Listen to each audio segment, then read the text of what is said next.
What was the long-term impact of the Vietnam War? Okay, that is a very good question. And we need to think in terms of, there are in a lot of Western countries, there are a lot of people who actually trust the government to do certain things. Now, Americans have less trust in government than a lot of other people. But, if you look, it's really, it wasn't always that way. Like if you look at, right after World War II, like there wasn't a lot of skepticism about government, that you'd start to see government's role increase in the late 1960s. But as far as this goes, Vietnam is part of what, now Watergate's another part of this, but you start to see what's called the credibility gap.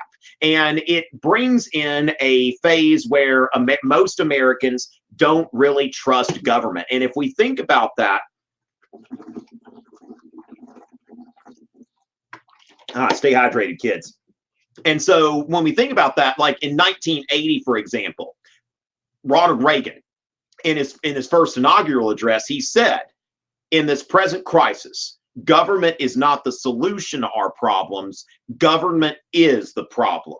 And that is the president that was elected in 1980, that the vast majority of Americans were feeling like, we don't trust our government right now. So the credibility gap is something, because in Vietnam, there were a lot of things such as the publication of the Pentagon Papers. The publication of the Pentagon Papers would be something that when those are published by the New York Times, which this is actually one of the cases that is, New York Times versus the United States, one of these cases where the Supreme Court addresses, like, basically Daniel Ellsberg, who was a State Department guy, smuggled out a bunch of papers and gave them to the New York Times. And the Nixon administration tried to get the New York Times they tried to use prior restraint to keep them from publishing it. You can't publish that.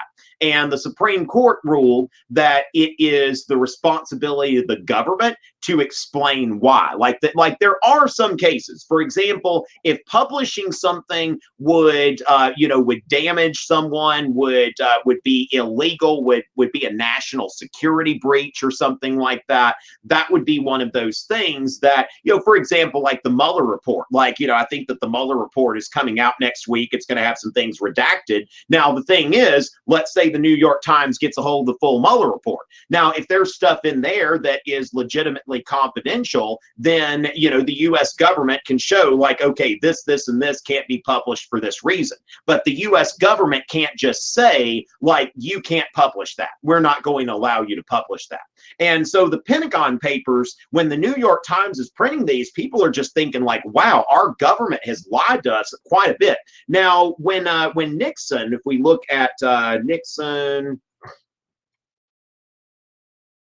let's see, Nixon's Cambodia invasion. Now, the thing is that I'm going to tell you, it's like, Nixon's decision to invade Cambodia makes a ton of sense to me. Okay. Now, he didn't inform Congress or the American people of this, but it makes a ton of sense. Like when you go to the Ho Chi Minh Trail, okay? So what was going on in Vietnam, and this is really what was asinine about this whole thing, is that the way that the North Vietnamese were supplying the Viet Cong is that they were using the Ho Chi Minh Trail. Now, the Ho Chi Minh Trail went through Laos and Cambodia, and there's just all this stuff here. And so you can see where it's almost like when you're playing tag and somebody's like, I'm on base.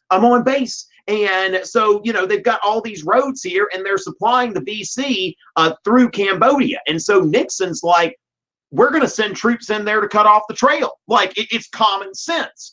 But it's one of those things where the American public was tired of the war, and a move that would escalate the war, even if it made sense, was not going to be very palatable to the American public. And so what did Nixon do? Tricky lived up to his Tricky Dick nickname, that Richard Nixon just was like, go in there. We're not going to tell anybody. And so that became known. So again, we are being lied to about what's going on here. And then, of course, Watergate. So you've got this credibility gap. Now, another thing we want to note here, so the Cambodia campaign is, our troops are going in there to try to cut off the trail. As I said, makes a ton of sense, even though it may be something that Congress should have been told about. So with that, let's go ahead and look at the War Powers Resolution. Okay, so the bookends. Okay, the bookends of the Vietnam War. You've got the Gulf of Tonkin Resolution and the War Powers Resolution. Okay, the Gulf of Tonkin Resolution says that the president has pretty much a blank check in Vietnam. Now, the War Powers Resolution that was passed by Congress in 1973, sometimes called the War Powers Act, and this was a way to rein in the president's war-making powers. Now, the thing is, my lawyer buddy says that there's stuff in here that's probably still granting the president powers beyond what is granted in the Constitution. Because, for example, when President Obama, and President Trump have done some bombings like in North Africa and the Middle East, like without getting authorization from Congress, where there's been no threat to the United States. But the president can basically, like, what happens is the president, according to the War Powers Resolution, when the president commits troops, he has to notify Congress within 48 hours and must withdraw the troops in 60 days if there is no congressional authorization.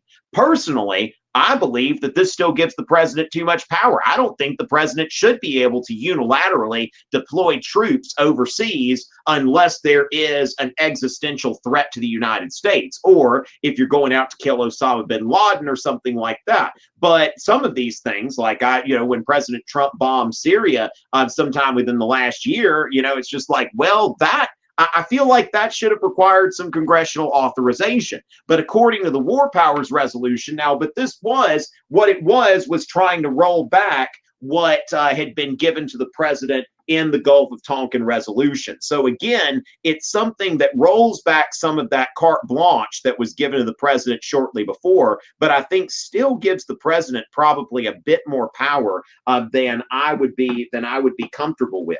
And so as far as that, we've got that the president needs to have congressional authorization to take things to a